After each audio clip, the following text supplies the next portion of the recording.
Karen Wilkins clutched her phone with white knuckles as she watched the pregnant woman waddle across the lawn of 147 Sycamore Court. The nerve of some people. The Homeowners Association bylaws clearly stated, in Section 4, Paragraph 7, Line 3, that residents must use designated walkways. Not that Karen needed to check. She had memorized the 78-page HOA covenant after becoming president 6 months ago. "Excuse me," Karen called, her voice sharp enough to slice through the gentle spring breeze. "That's not a walkway." The pregnant woman, heavy with what appeared to be a third trimester belly, turned with a startled expression. "I'm sorry." "The grass. You're on it." Karen marched forward, designer sandals clicking against the pavement. "This is a direct violation of HOA regulations. I'll need your name and unit number." "I'm just cutting across to my sister's house," the woman explained, pointing toward Unit 149. "I'm 8 months pregnant, and it saves me walking around the hole." "Rules are rules," Karen interrupted, already tapping at her phone. Section 4, Paragraph 7. All residents and visitors must utilize designated concrete pathways. No exceptions for pregnancy. The woman's face flushed red. "Are you serious? It's just grass." "It's not just grass. It's community property that my dues help maintain." Karen's nostrils flared as she noticed something else. "Is that a popsicle?" she gasped. "Food is not permitted in common areas. That's Section 6, Paragraph 12. It's 92 degrees and my doctor said to stay hydrated and cool. I'm literally growing a human being." "Well, your human being isn't on the lease, is it?" Karen snapped before realizing how ridiculous that sounded. But backing down wasn't an option. Karen Wilkins had never backed down from anything in her 47 years of life, especially not HOA violations. As the pregnant woman attempted to sidestep her, Karen did something that would change the quiet community of Oak Haven Estates forever. She dialed 911. "Yes, hello, I need to report a trespasser who's destroying property in Oak Haven Estates. She's being aggressive and I feel threatened." The pregnant woman's jaw dropped. "Are you calling the police on me? For walking on grass? While eating a popsicle?" Karen raised a finger to silence her while speaking into the phone. "Yes, Unit 147 Sycamore Court. She's a larger woman with, possibly concealing something under her shirt. Very suspicious. Please hurry." When Karen hung up, the pregnant woman was trembling not with fear, but with rage. "My name is Danny Martinez. I own Unit 149 with my husband. This suspicious package is my daughter. And you just made the biggest mistake of your life." Karen smirked, feeling the familiar rush of power that came with enforcing rules. Little did she know that this confrontation would spiral into a neighborhood sauna that would test her authority, challenge her principles, and ultimately force her to face uncomfortable truths about herself. The distant wail of police sirens grew louder as the two women stood in silent confrontation on the perfectly manicured lawn. 2 police cruisers screeched into Oak Haven Estates 15 minutes later, responding to what dispatch had coded as a potential trespassing situation with an unidentified suspicious individual. Officer James Rodriguez stepped out first, immediately assessing that the suspicious package was clearly a baby bump on a visibly upset pregnant woman. "Ma'am, are you the one who called this in?" he asked Karen, who stood with arms crossed, a clipboard now in hand. "Yes, officer." This woman was violating multiple HOA regulations and refused to comply when confronted. "I felt threatened." Officer Rodriguez glanced between Karen and Danny. Threatened by a pregnant woman eating a popsicle? She was trespassing on community property. "I live here," Danny interjected, her voice breaking. "My blood pressure is through the roof right now, which is dangerous for my baby, all because this woman decided to call armed police on me for taking a shortcut across grass that I helped pay to maintain." The second officer, a younger woman named Patel, approached Danny. "Ma'am, maybe you should sit down. Your safety and your baby's safety come first." Karen felt the first twinge of unease as neighbors began emerging from their homes, drawn by the commotion. Susan from Unit 151 hurried over with a folding chair. Martin from 143 brought a glass of water. Phones were out, recording the scene. "You called the cops on Danny?" Susan asked incredulously. "She's the sweetest person in the neighborhood. She violated Section 4, Paragraph. Oh, give an arrest, Karen." This came from Martin, whose perfectly trimmed hedges had once been the pride of Karen's monthly Yard Excellence newsletter. "This is absolutely ridiculous." Officer Rodriguez pulled Karen aside. "Ma'am, misuse of emergency services is a serious offense. This clearly wasn't an emergency situation." "I'm the HOA president," Karen said, as if that granted her immunity. "I have a duty to enforce." "You have a duty not to waste police resources," Officer Rodriguez countered. "We've had 3 actual emergencies while responding to this, while in dispute. As the officers took statements, Karen noticed a familiar car pulling into the driveway of Unit 149. Michael Martinez, Danny's husband, and more importantly to Karen at this moment, a prominent attorney with Martinez and Goldstein. Karen felt her stomach sink as Michael rushed to his wife, his face transforming from concern to fury when the situation was explained. He looked directly at Karen, then pulled out his own phone and made a call. "Yes, Judge Williams, it's Michael Martinez. Remember that case we discussed about HOA overreach? I think I've just found our perfect test case. My pregnant wife, yes. No, you won't believe what happened." By evening, the Oak Haven community Facebook page had exploded with eyewitness accounts and video clips. Karen's phone buzzed incessantly with calls from other board members demanding an emergency meeting. Her husband, Roger's text was brief. "CNN just showed our house on the 6 o'clock news. What did you do?" Karen stood in her immaculate kitchen, realizing that her perfect life was about to become very, very complicated. For the first time since becoming HOA president, she wondered if perhaps she had gone too far. The emergency HOA board meeting was called for 7 p.m. the following evening. Karen arrived 30 minutes early to find the community center parking lot already full. Inside, she froze at the doorway. Every seat was taken, with residents lining the walls and spilling into the hallway. This was 10 times the attendance of any previous meeting. "There she is," someone murmured, and like a wave, conversations hushed as all eyes turned toward her. Karen straightened her spine and marched to the front of the room where the other 4 board members sat, their expressions ranging from embarrassment to outright hostility. Vice President Tom Chen slid a printout across the table. "The Martinez family filed this lawsuit an hour ago," he said quietly. "They're suing you personally and the HOA for harassment, misuse of emergency services, and emotional distress. And that's just the beginning." Karen scanned the document, her blood running cold. "This is absurd. I was enforcing the rules we all agreed to when we moved here." The room erupted in jeers. "Order." Tom banged the gavel that Karen usually wielded with such satisfaction. "Before we begin the official meeting, the board has made a decision. Karen, we're asking you to step down as president, effective immediately." "You can't do that." Karen's voice rose. "There's a procedure for removal in the bylaws. Section 12, paragraph. We know the procedure," interrupted Treasurer Diane Washington. "We've called for a vote of no confidence as permitted when the president's actions expose the association to significant liability. That's exactly what's happened here." Karen looked around for support and found none. Even her neighbor Richard, who had always backed her hardline stance on rule enforcement, was staring at his hands. "Fine," Karen snapped, gathering her designer handbag. "Hold your vote, but you're making a mistake. Without proper rule enforcement, this neighborhood will descend into chaos. Next thing you know, people will be parking boats in their driveways and painting their houses purple." As Karen stormed toward the exit, the crowd parted like the Red Sea. Just before reaching the door, she came face to face with Danny and Michael Martinez. Karen faltered, suddenly confronted with the human consequences of her actions.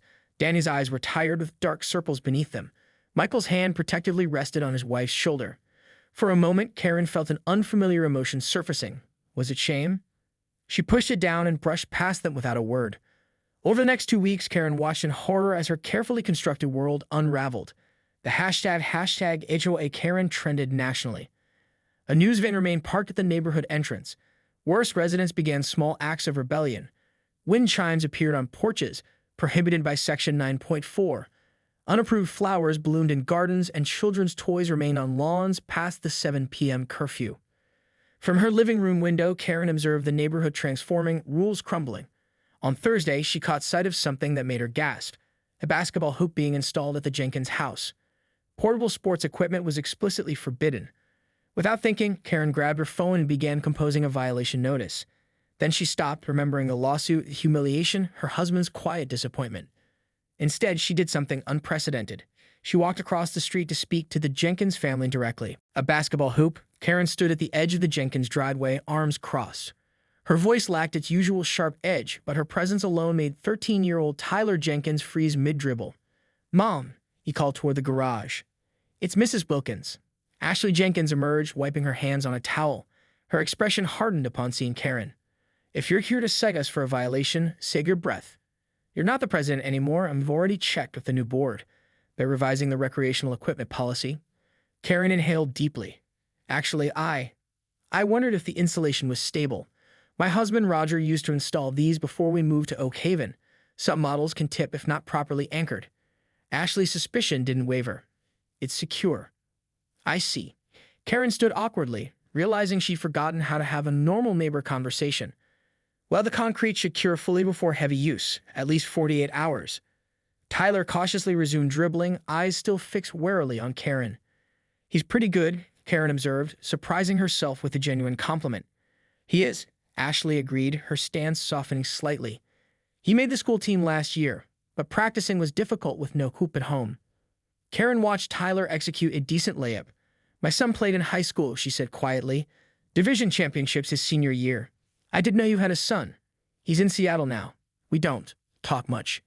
Karen left unspoken how her rigid expectations had strained that relationship to breaking, how her insistence on what constituted success had pushed him across the country. An uncomfortable silence stretched between the women until Karen finally said, "Well, enjoy your evening," and turned to leave. "Karen," Ashley called after her. "The neighborhood cookout is Saturday. Nothing fancy, just everyone bringing something to share. It started as a support thing for Donnie, but it's turned into a community event." Karen couldn't imagine a more uncomfortable scenario than facing neighbors who now collectively despised her. "I don't think that's a good idea." "Probably not," Ashley agreed candidly. "But avoiding everyone forever isn't realistic either. You still live here." That evening, Karen sat alone on her patio, the lawsuit papers spread before her. Roger was working late, or at least claiming to. He'd been finding reasons to be away from home since the incident, as they now referred to it. From her vantage point, Karen could see 5 separate violations of the HOA covenant: unregulated patio furniture, a garden gnome, string lights, a windsock, and an unauthorized bird feeder. 2 weeks ago, she would have documented each infraction with righteous indignation. Now she found herself wondering why these things had ever seemed so important. Her phone buzzed with a text from Roger. "Working dinner with clients. Don't wait up." Karen sighed, suspecting clients might actually be a bar where no one knows his wife is internet famous for harassing a pregnant woman. She couldn't blame him. As dusk fell, Karen noticed Danny Martinez waddling along the proper walkway this time, one hand supporting her lower back. Without overthinking, Karen rose and approached the fence between their properties. "Would you like some water?" she called softly. "Or to sit for a moment?" Danny looked up, startled. "I'm fine, thank you," she answered coolly, continuing her slow progression. "I'm sorry," Karen blurted before Danny could move beyond earshot. "What I did was inexcusable." Danny paused, turning partially. "Yes, it was. I don't expect forgiveness. I just needed to say it." Danny studied her for a long moment. Apology noted, she finally said before continuing her walk. "It wasn't forgiveness, but it was acknowledgement." Karen returned to her patio, sensing the first small crack in her carefully constructed wall of righteous certainty. Saturday arrived with perfect weather for the neighborhood cookout. Karen spent the morning alternating between deciding not to go and changing outfits for an event she wasn't attending. By 2 p.m., she stood at her kitchen window watching neighbors stream toward the community center, carrying dishes and pulling coolers. Roger appeared in a fresh polo shirt. "I'm heading over," he announced. "You're going?" Karen couldn't hide her surprise. "But everyone there hates me. By association, they probably hate you too." "Maybe," he conceded, "but hiding won't fix anything. Besides, I've lived here 3 years and barely know anyone because we've been so focused on enforcing rules rather than building relationships." His words stung with truth. "I'll be criticized, whispered about." "Probably," Roger agreed bluntly. "You did call the police on a pregnant woman for walking on grass. Whose side are you on?" "Yours, Karen. Always. But that doesn't mean I can't acknowledge when you're wrong." He softened, taking her hand. "Come with me. It'll be uncomfortable, yes, but you need to start somewhere." 20 minutes later, Karen stood at the edge of the community center lawn, a hastily prepared pasta salad in her trembling hands. Conversations faltered as neighbors noticed her presence. Susan from Unit 151 approached first. "We didn't think you'd come," she said, not unkindly. "I almost didn't," Karen admitted. Susan took the pasta salad. "Well, you're here now. Food's over there, drinks by the oak tree." Karen navigated through whispers and stares, finding Roger already engaged in conversation with Martin about a local football team. He squeezed her hand encouragingly as she joined them, then continued his discussion, creating a small bubble of normalcy in what felt like hostile territory. Across the lawn, Karen spotted Michael Martinez in animated conversation with several board members. From snippets she overheard, they were discussing potential covenant revisions, relaxing some rules while strengthening protections against harassment and discrimination. "They're actually making positive changes," she murmured, surprised. Martin nodded. "Turns out the community needed a wake-up call. Those rules were written 20 years ago by the developer, not actual residents. They don't reflect what we want our neighborhood to be." "And what's that?" Karen asked, genuinely curious. A place where people look out for each other, not report each other, Martin replied. Where children can play, families can express themselves within reason, and neighbors are, well, neighborly. The word struck Karen forcefully. Neighborly. When had she last acted like a neighbor rather than an enforcer? As afternoons stretched into evening, Karen remained mostly on the periphery but found small opportunities for connection. She complimented Jennifer's garden redesign, previously cited as non-compliant, helped elderly Mr. Wilson locate the restrooms, and even briefly discussed baby names with a visibly pregnant woman from the adjacent street. Just as Karen was considering it safe to leave, having made the requisite appearance, a hush fell over the gathering. Danny Martinez had arrived, supported by Michael, her baby bump now appearing almost impossibly large. Karen froze their brief fence-line interaction, hardly sufficient preparation for this public encounter. To her horror, the crowd parted as Michael guided Danny directly toward her. Karen, Michael acknowledged coolly, we need to talk about the lawsuit. Karen braced herself, acutely aware that every neighbor was watching this confrontation. I understand, she managed. We've been discussing options with our attorney, Michael continued, and with the HOA board. Karen nodded, waiting for the axe to fall. Then, unexpectedly, Danny spoke. We're prepared to drop the personal liability portion of the lawsuit under certain conditions. Michael produced a document from his pocket. First, you'll complete 40 hours of community service here in Oak Haven, specifically helping establish a community garden on that unused plot behind the playground. A garden. But that's designated green space, not agricultural. The look from both Martinez's spouses silenced her mid-citation. Second, Michael continued, you'll attend 6 sessions of conflict resolution training with the county mediator. Karen swallowed hard. And third, Danny shifted her weight, one hand supporting her lower back. Third, you'll serve on the covenant revision committee. Not as chair, but as a regular member with equal input. This surprised Karen more than anything. You want me involved in rewriting the rules? You know them better than anyone, Danny acknowledged. Your perspective has value even if your enforcement methods were problematic, but your voice shouldn't be the only one heard. Karen felt unexpected tears threatening. The Martinezes weren't seeking to destroy her. They were offering a path to redemption. I accept, she said quietly, all conditions. As Michael explained that their attorney would draw up the formal agreement, Karen noticed something she'd never witnessed in 3 years living in Oak Haven. People from different sections of the neighborhood were mingling, laughing, sharing food and stories. Children played tag across the lawn that she had once measured with a ruler to ensure proper grass height. This is what community actually looks like, Roger murmured beside her as if reading her thoughts. The following Thursday found Karen kneeling in the dirt of the newly designated community garden, marking plots with string and stakes under the direction of Susan, who apparently had been a landscape architect before retirement. A little wider on that one, Susan instructed. The Rodriguez family has 5 children. They'll need space for more vegetables. Karen adjusted the stakes, her once immaculate manicure long sacrificed to soil and honest work. Her designer pantsuit had been replaced by practical jeans and a t-shirt bearing the hastily designed logo Oak Haven grows together. Karen called a voice she now recognized as Ashley Jenkins. Water break. As Karen accepted the offered bottle, Ashley glanced at her dirt-streaked face and chuckled. 6 months ago, someone had told me you'd be out here creating a community garden. I'd have said they were hallucinating. I'd have said the same, Karen admitted with a small smile. Change comes in unexpected packages. Speaking of packages, Ashley lowered her voice. Have you heard Danny's in labor? Michael rushed her to the hospital this morning. Karen's hand instinctively went to her mouth. Is everything okay? Seems to be progressing normally. The neighborhood text chain is buzzing with updates. Text chain? Karen repeated. Yeah, the Oak Haven residents group. I guess you're not on it. Karen shook her head, feeling the exclusion acutely but understanding it. Ashley pulled out her phone. Give me your number. I'll add you. That simple act of inclusion meant more to Karen than she could express. By evening, Karen had created a massive pasta bake and driven it to the Martinez home, where neighbors were already organizing a meal rotation for when mother and baby returned. She left it with a simple note. Congratulations. Freezes well? Karen W. At home, she found Roger reviewing the first draft of covenant revisions.